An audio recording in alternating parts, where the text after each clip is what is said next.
大家好，欢迎来到公子视频节目，我是公子沈。现在在中国，很多人在谈论的一个话题，就是中国政府又出手了啊！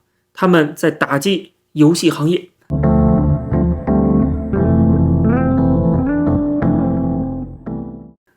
之前呢，金融行业、地产行业，之前其实打击过游戏行业，然后还有什么教培行业啊，等等等等。现在又回过头来继续的限制这些游戏行业的经营者啊，对他们进行干涉这些私有企业的经营。据中国的国家新闻出版署最新下发的网络游戏管理办法的意见稿，其中就包括网络游戏不得设置每日登录、首次充值和连续充值等诱导性的奖励，而且不得泄露国家机密，危害国家安全和损害国家荣誉和利益。就是你玩游戏，你都要想到会不会伤害到这个国家安全。换句话说，就是你玩游戏，你得讲政治，你都要想到党国给你灌输的意识形态，你要想到一切都是政治挂帅。西方亡我之心不死，他通过各种各样的方式来渗透到中国，来颠覆中国。所以说，游戏也不例外。这就是今天中国有这些新的政策的一个背后的意识形态。他们还说西方媒体有冷战思维，明明他们自己的冷战思维更加浓烈。我们再接着看，他说从事网络游戏出版业务所需要的技术设备需要放在中国的境内。其实这就是把国家以政治安全、以维稳作为口号的一些行为，现在扩展到很多其他的私人领域啊，就是一些私有企业、普通人日常生活当中。就是渗透到你的生活的方方面面，哪怕你玩游戏，你都要讲政治，讲政治大局，要有政治意识。其实这些行为、这些动作就证明了他们有一种非常强烈的不安全感，而这种不安全感证明他的统治正在削弱。就是中国政府过去这些年他们的集权的做法，其实恰恰证明了他们感受到了他们在逐渐的失去权力，所以才有这样的反弹，对吧？如果他们非常自信，就像之前的改革开放时代，他们对人们的言论的控制、对社会的控制没有这么强烈，因为他们知道他们可以让人们生活得更好，通过改革、通过开放，让大家从内心深处支持这个政党继续统治。但是现在很明显，他们觉得人们正在对共产党失望，所以说他们现在才有这些动作，用强制力的手段去审查、去查禁、去控制国民经济的方方面面。这个新的方案这个意见稿刚刚推出，导致中国股市崩盘。在游戏行业的和科技行业、互联网行业的这些大型公司，全部一个一个都暴跌。腾讯的市值突然蒸发540亿，网易的股价跌幅高达 30%， 至少10只游戏股跌停，也带动了港股大幅跳水 4%。 所以可以看到，就是政府推出这个新的方案之前，难道不知道股市会大跌吗？难道不知道会影响这些企业的经营吗？当然知道，但是他们还是要这么做，就是因为这是政治需要，这是维稳的其中一个重要的步骤，所以他必须这么做。所以他不在乎中国经济会受到这些出自于政治目的的一些政策的影响。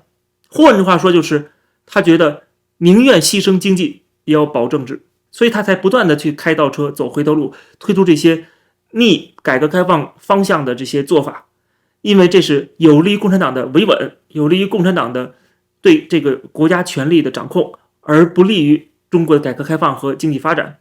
但是没有办法，对共产党来讲肯定是政治大于一切的，这就意味着他们要以牺牲人民的利益作为代价来换取共产党的永久执政。所以有人就调侃嘛，说真正唱衰中国经济的，真正搞垮中国经济的是你共产党，是你习近平啊，不是别人。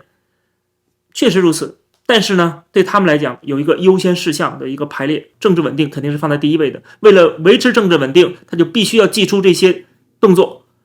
过去为什么也要追求政治稳定，对吧？邓小平说了，稳定压倒一切，也要追求政治稳定，为什么就没有推出这些政策呢？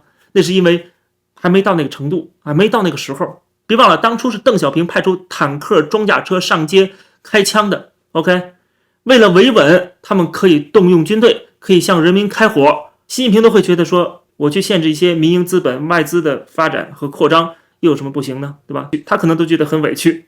跟当年的毛泽东、邓小平相比，他们可是手上沾满鲜血的，所以放心，习近平一定还会再加码。有人就调侃说，你现在限制这些游戏啊，不能够奖励每天登录啊，那么好，那你共产党的学习强国这个宣传的软件、洗脑软件，不是也有每日登录奖励积分吗？然后底下就留言就说，大胆，这可是要杀头的啊，不要乱说话。他为了促进给你洗脑，让你去学习习近平思想，可以给你奖励，对吧？但是人家玩游戏就不能让你奖励，因为玩游戏对共产党来讲没有好处，对吧？可能支持了一些企业的经营，但问题是它不能成为共产党的国家安全、国家利益或者说党的利益的一个突破口，它一定要控制住。更何况他未来想让中国的年轻人都去当工农兵，这是我之前很早做节目讲到的。你玩游戏这么沉迷有什么意义呢？对这个社会有什么贡献呢？对吧？他就觉得你还不如去当工农兵，去工地里干活，去上山下乡种地，对吧？这些至少还能够作为一个合格的韭菜，给这个党国贡献一点。你玩游戏耗费青春啊，耗费人力，你这个大好的人力去工地干活不好吗？对吧？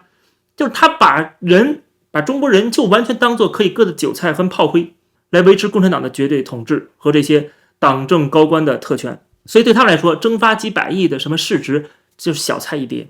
所以我们看到就在网上关于这条消息啊，新华社在公布的时候，抖音的点赞有92万，然后分享有3.6万，转发有100多万，但是评论呢零条评论。为什么？没有开通，不允许你评论。可以有几百万的转发，你可以随便转发啊，但是不许评论。他知道如果开通了评论功能，底下肯定是一片骂声，所以干脆我就不开了。那你这个连评论都不让你评论的话，那你征求什么意见呢？你这不是在装样子吗？对吧？这不是共产党向来就这么做吗？所以我们分析经济，分析商业啊，包括游戏行业、教育培训行业等等等等，都必须要触及核心问题，就是他们的很多做法都是出自于政治目的。你如果不触及这个政治的体制的问题，那你看的都是雾里看花，抓不到重点。你讲了半天股市怎么大跌，这企业经营多么困难，或者说现在的游戏行业对年轻人造成什么影响，这都是很表面的现象啊。关键问题政府出手是因为他要集权，他要维稳。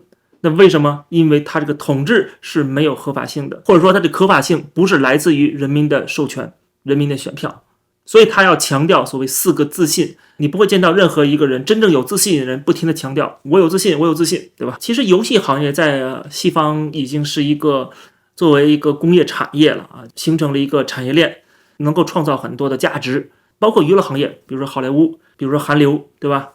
这个 K-pop 这些行业的繁荣，它必须有一个最基本的土壤，就是资本主义社会。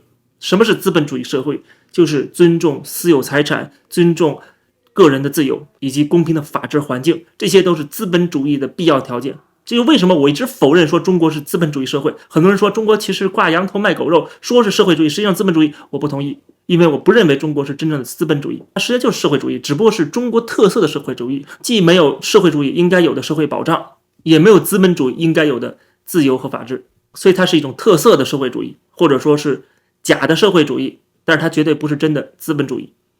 因为如果是真的资本主义的话，看到政府公布的这所谓的国家新闻出版署啊，他们的种种的做法，他们下发的各项要求，都会觉得非常可笑。这都是政府在肆意的干涉民间的经济活动。那请问这样的社会怎么可能繁荣的起来、富裕的起来、自由的起来？那好，这期节目就跟大家先聊到这儿，感谢大家收看。如果大家喜欢这个节目，也欢迎加入会员来收看我会员专属的影片。我们下期节目再见。